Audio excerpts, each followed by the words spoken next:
Hello guys, this is Richa Upadhyay. आपका मेरे इस नए वीडियो में हार्दिक स्वागत है। मैंने आपको पिछली कक्षा में स्वर संधि पढ़ाई थी। अब हम व्यंजन संधि पढ़ाने जा रहे हैं।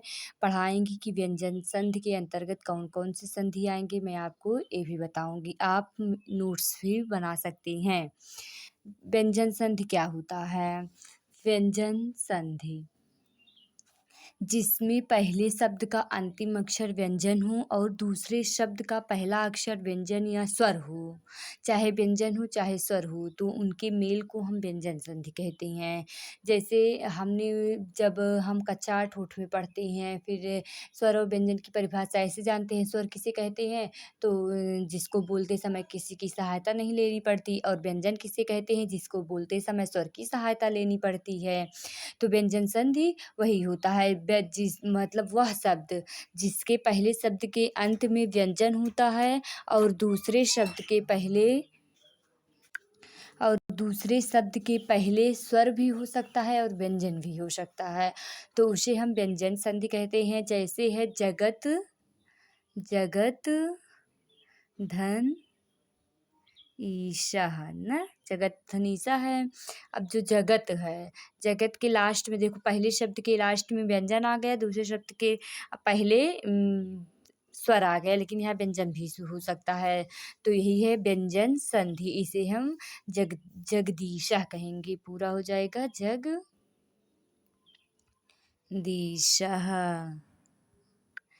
अब व्यंजन संधि के अंतर्गत पहला संधि आता है अच्युत संधि। अब हम जानेंगे अच्युत संधि क्या होता है। इसका सूत्र है अस्तु अश्नुनाश्चुः। अस्तु अश्नुनाश्चुः मतलब जब शकार या ता वर्ग, अस्तु, देखो अस्तु से पता चल रहा है शकार, छोटा सा मतलब सकार, ता वर्ग के पहले मतलब के बाद में बड़ा सा शकार चा वर्ग का योग होने पर शा को हम बड़ा शा में, ता वर्ग को चा वर्ग में बदल देते हैं।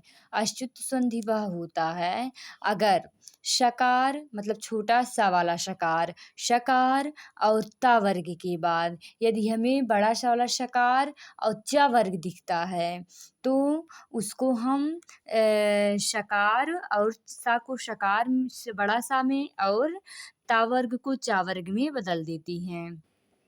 उदाहरण है जैसे सत धन चित, सत धन चित। अब शत के यहाँ देखो लास्ट में ता वर्ग है, इसके पहले च वर्ग आ गया ना। तो क्या कहा गया था सूत्र में? यदि ता वर्ग या सकार के बाद चा वर्ग या बड़ा शा वाला शकार आएगा, तो ता वर्ग का चा वर्ग में, शा का खट्टी बड़े सा में बदल देंगे। तो यहाँ ता है, ता के बाद चा वर्ग भी आ गया ता वर्ग के बाद, तो यहाँ जो ता वर्ग है वो चा वर्ग में चला जाएगा, तो हो जाएगा सचित। तावर का पहला अक्षर ता ही है, चावर का पहला अक्षर चा है, इसीलिए तावर का पहला अक्षर चा में बदल जाएगा। दूसरा उदाहरण है जैसे रामस धन सीते, रामस धन सीते। अब देखो पहले वर्ड के लास्ट में छोटा सा वाला सकार आ गया, दूसरे वर्ड के लास्ट में बड़ा सा वाला सकार आ गया।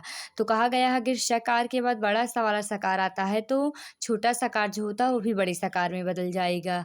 तो इसका हो जाएगा रामस श्वेते। आप लोग सोच रहे होंगे कि यहाँ छोटा सा क्यों लग रहा है, क्योंकि यहाँ बड़ा सा आधा क्यों लग रहा है, क्योंकि यहाँ जो छोटा सा है वह आधा है, इसलिए आधा लगा रहे हैं। मैंने आपको 2 उदाहरण बताए, बाकी 3 आप समझ के लगाएंगे, चीटिंग करके नहीं लगाएंगे। अगर आपको ना समझ में आएगा तो आप कमेंट में पूछ सकती हैं। फिर व्यंजन संधि का दूसरा संधि है अष्टुत्व संधि। अष्टुत्व संधि का सूत्र होता है अष्टुनाष्टु। अब अच्युत संधि की तरह अष्टुत्व संधि भी है, लेकिन क्या अंतर है? यहाँ सकार और ता वर्ग के बाद खट्टी सा वाला शकार और टा वर्ग आएगा। इसमें देखो छोटा सा सकार और ता वर्ग के बाद बड़ा सा वाला सकार और चा वर्ग आता था। इसमें अष्टुत्व संधि में छोटा वाला सकार और ता वर्ग के बाद वही आएगा, क्या बोला जाता है, खट्टी सा वाला शकार और टा वर्ग आएगा। टा वर्ग आएगा। अब जैसे मैं आपको उदाहरण देती हूँ, तत धन टीका। हम पहचान कैसे करेंगे कि अगर ता वर्ग के बाद चा वर्ग आएगा तो समझ लेंगे अच्युत संधि है। अब अगर ता वर्ग के बाद यदि टा वर्ग आया तो समझ लेंगे कि हम अष्टुनाष्टु मतलब अष्टुत्व संधि है। अब देखो यहाँ तर वर्ग है, यहाँ टा वर्ग है, ता वर्ग का टा वर्ग में बदल जाएगा तो हो जाएगा तट्टिका। क्या हो जाएगा? तट्टिका। जैसे है दुस धन ताहा। तो यहाँ खट्टी सा वाला शकार पहले से है, छोटा सकार कैसे में बदल जाएगा तो इसको बदलने की जरूरत नहीं है। दुष्टा ता वर्ग को हम टा वर्ग में बदल दिए, दुष्टा हो गया हमारा। 2 उदाहरण बताए हैं, 3 आपको अपने आप से समझ के लगाना है, अगर ना आए तो आप कमेंट में पूछ सकते हैं। फिर उसके बाद हम आ गए जसत्व संधि, तीसरी संधि में। अब जसत्व संधि जो व्यंजन संधि का जसत्व संधि है, जसत्व संधि जो होता है वह 2 प्रकार का होता है। 2 प्रकार का होता है। एक जसत्व संधि के अंतर्गत आने वाला पहला संधि है झलाम जसु अंते। अब झलाम जसु अंते, इसमें क्या कहा गया है कि अगर झल प्रत्याहार के बाद झल प्रत्याहार ही आए तो उसके तो झल प्रत्याहार तो पहले वर्ड के स्थान पे वर्ग का मतलब वर्ग का तीसरा वर्ड हो जाता है, जैसे जस हो जाता है। जस प्रत्याहार मतलब इसमें कहा गया है, देखो यदि पद के अंत में झल वर्ड के अंतर्गत वर्ग का पहला, दूसरा, तीसरा और चौथे वर्ड आते हैं के बाद कोई भी स्वर तथा वर्ग का तीसरा, चौथा, पांचवा वर्ग या अलावा में से कोई भी वर्ड आए तो पहले वर्ड के स्थान में उसी वर्ग का तीसरा वर्ग जस हो जाता है। जैसे आप लोग झल प्रत्याहार के अंतर्गत कौन कौन से वर्ड आते हैं और जस प्रत्याहार के अंतर्गत कौन कौन से वर्ड आते हैं, झस प्रत्याहार के अंदर कौन कौन से वर्ड आते हैं, आप लोग इसको लिख कर अगर ये करेंगे तो आप अच्छी तरीके से समझ जाएंगे। जैसे झलाम जसवंते है, अगर झल प्रत्याहार के बाद भी झल प्रत्याहार आ रहा है तो उसके स्थान पे तो पहले वर्ड के स्थान पे वर्ग का तीसरा अक्षर अर्थात जस प्रत्याहार हो जाएगा। जस प्रत्याहार के अंतर्गत वर्ग के तीसरे ही वर्ड आते हैं, जितने भी आते हैं।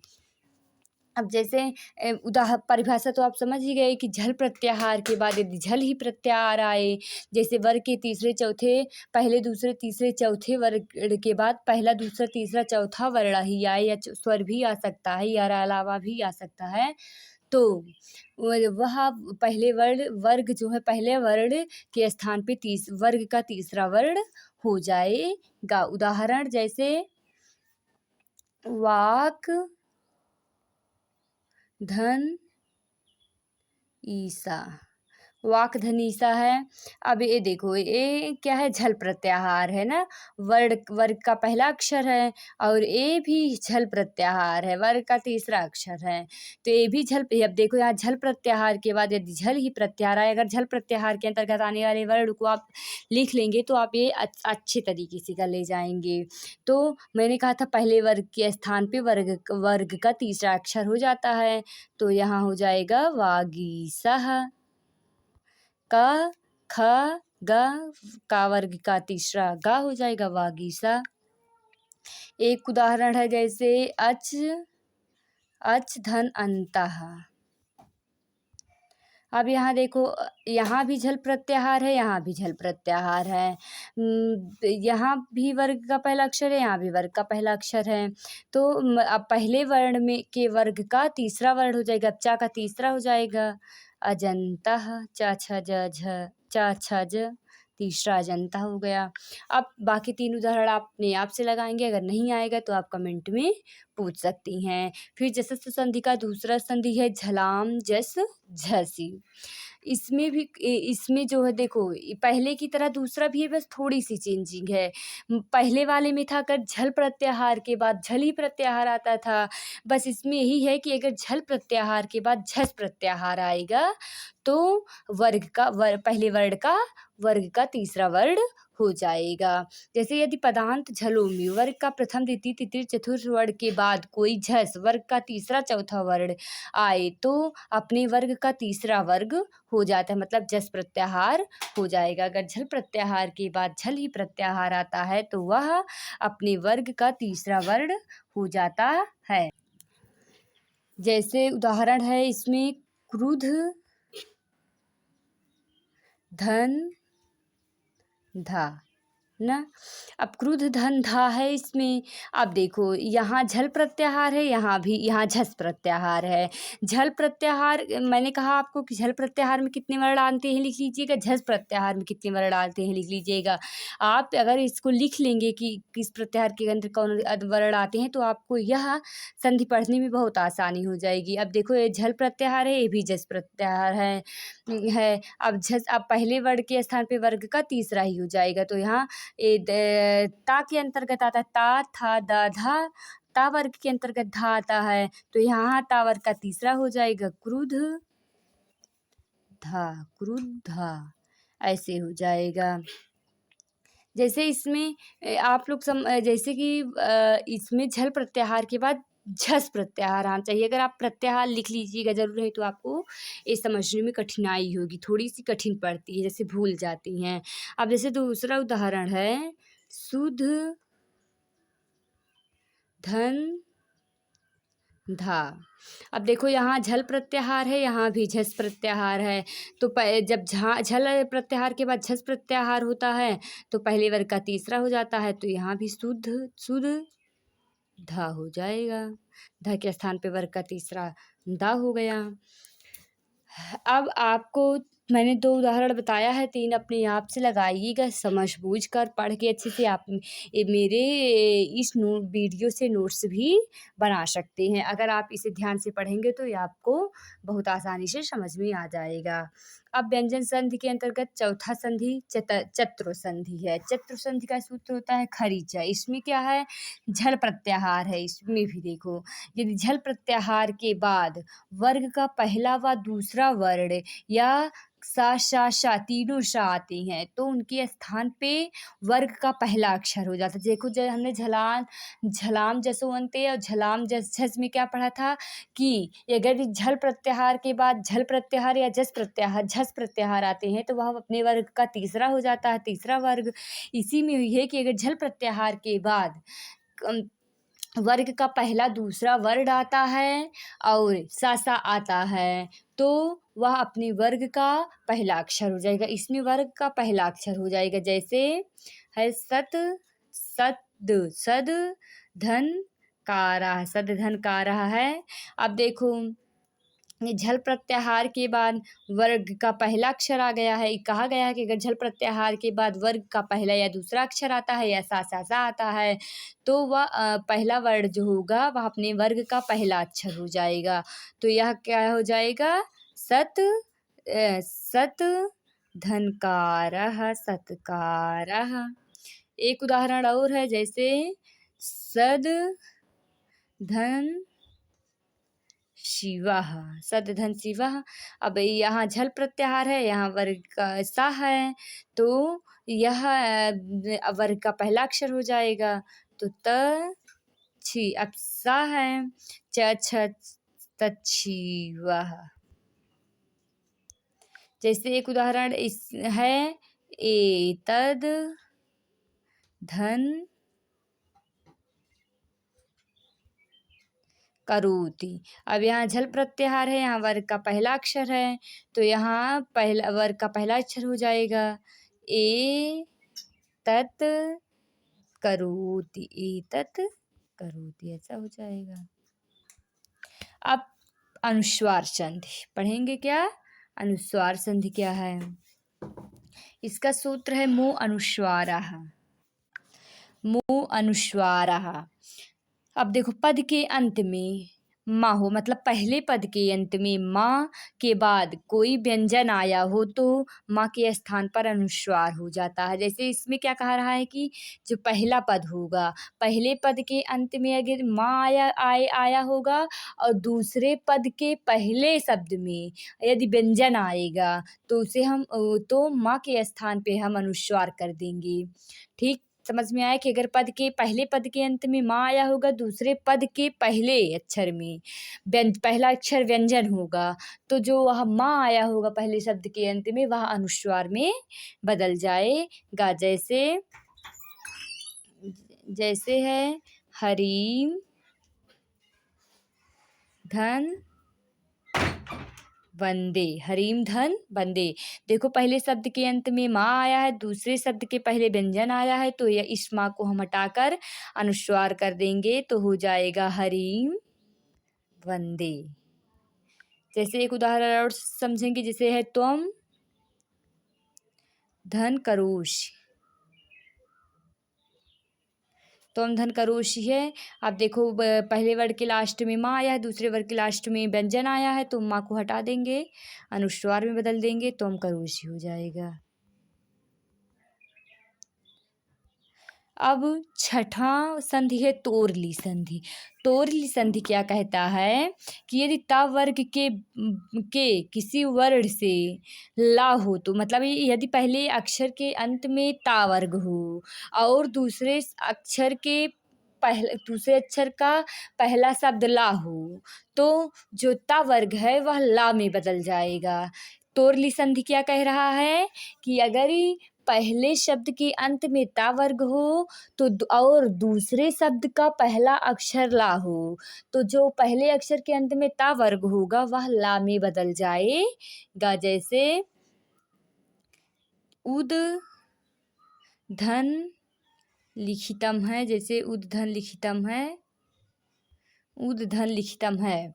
अब देखो पहले वर्ग के लास्ट में ता वर्ग आया है, दूसरे वर्ग के पहला अक्षर ला है, तो जो ता वर्ग होगा वह ला में बदल जाएगा, तो क्या हो जाएगा ये उल्लिखितम। समझ में आया हम होगा आप लोगों को, से हम उम्मीद कर रहे हैं। अब जैसे एक और उदाहरण है तल्द धन लीना, तद धन लीना। अब देखो ये ता वर्ग है, ता वर्ग के बाद दूसरे अक्षर के पहला अक्षर ला है, तो ता वर्ग ला में बदल जाएगा, तो क्या हो जाएगा तल्लीना। यहाँ आधा ला क्यों लिखा गया, क्योंकि द जो है आधे में है, देखो इसके नीचे हलंत लगा है इसीलिए। बस आज के लिए इतना ही। अब व्यंजन संधि मैंने आपको कम्प्लीटली पढ़ा दिया है। व्यंजन संधि हमने आपको इसलिए पढ़ाया कि मतलब जिससे आपको ज्ञान हो सके, और जो 9th के बच्चे हैं, 10th के बच्चे हैं, 11th के बच्चे, 12th के बच्चे संधि तो आसानी से पढ़ सकते हैं क्योंकि उसके एग्जाम में संधि आती है। लेकिन नेट JRF के बच्चों के लिए, MA के बच्चों के लिए संधि मैंने इसलिए बताया क्योंकि लघु सिद्धांत कौमुदी पढ़ते समय हम इसमें संधि का विशेष महत्व होगा, इसीलिए संधि दिया नहीं रहेगा। जैसे हम यहाँ पढ़ाए हैं वैसे संधि लघु सिद्धांत कौमुदी में नहीं दिया होगा, इसीलिए अगर हम इसको समझेंगे तभी वो बड़ा वाला संक्षिप्त में समझ जाएंगे। क्योंकि जो पाणिनि जी हैं वह अपने व्याकरण में कोई भी शब्द जो है विस्तार से नहीं बताते हैं, वह संक्षिप्त रूप बताते हैं। जैसे एक छोटा सा शब्द लेंगे उसका बहुत विस्तार से वर्णन उसी में जैसे संक्षिप्त रूप में वर्णन कर देंगे। इसीलिए मैंने सबसे पहले आपको संधि पढ़ाया। अब मैंने आपको संधि कम्प्लीटली पढ़ा दिया है। अब आपको अगले क्लास से हम लघु सिद्धांत कौमुदी पढ़ाएंगे। आपको अगर यह वीडियो मेरा अच्छा लगा हो तो लाइक, सब्सक्राइब और शेयर करना ना भूलें। Thank you.